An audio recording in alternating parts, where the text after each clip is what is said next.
About 4.5 billion years ago, the Earth formed, and soon formed the Moon, ocean and life started to begin.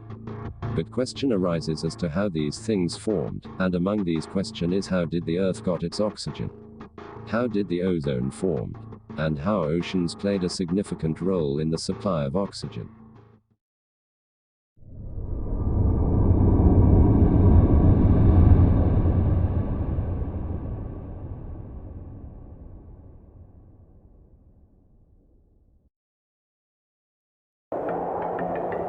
Gaseous oxygen was formed on Earth about 3.5 billion years ago.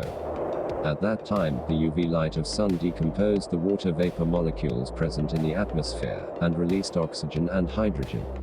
But a major part of oxygen immediately reacted with other substances, so that it was no longer available in the atmosphere as gas. Oxygen was produced by the seas where the blue algae carried out the photosynthesis. These bacteria converted sunlight and carbon dioxide into energy. In the process, gaseous oxygen was released as a waste product, which accumulated in the atmosphere. About 1 billion years ago, about 1/20th, that is 4 to 10% of the atmosphere consisted of oxygen. By about 400 million years ago, scientists say enough oxygen had accumulated in Earth's atmosphere for the evolution of air-breathing land animals. But free oxygen by itself wasn't enough. Another form of oxygen was also essential, the buildup of special kind of oxygen at the top of the Earth's atmosphere. There were 3 atoms of oxygen bonded together, that formed the ozone. This layer of ozone at the top of Earth's atmosphere shields land organisms from harmful ultraviolet radiation from the sun. Today, all of the oxygen has to come from somewhere. You might already know that it comes from photosynthesis done by plants. But did you know that most of the oxygen you breathe comes from organisms in the ocean? More than half of the oxygen you breathe comes from marine photosynthesizers like phytoplankton and seaweed.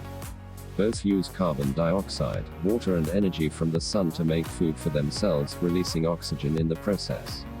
Photosynthesizers have been in the oceans for a long time. Land plants started appearing in the fossil record about 470 million years ago. Even long before dinosaurs roamed the Earth. The oldest known fossils is from a marine cyanobacterium, a tiny blue-green photosynthesizer that was releasing oxygen 3.5 billion years ago. In a way, we owe the ocean for all oxygen that comes, as well as the land plants, because land plants evolved from green marine algae.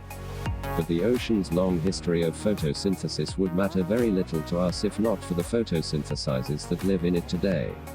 Of these, the most impressive is another cyanobacteria called Prochlorococcus. It is estimated to be more abundant than any other photosynthesizers on the planet, and to be responsible for producing almost all of the oxygen in atmosphere. 1 in every 5 breaths you take, you owe to Prochlorococcus. Also, scientists only discovered this superabundant photosynthesizers in 1986. Another of the ocean's photosynthesizers is impressive for a different reason. All marine photosynthesizers live in what scientists call the photic zone, the layer at the top of the ocean that is illuminated by sunlight.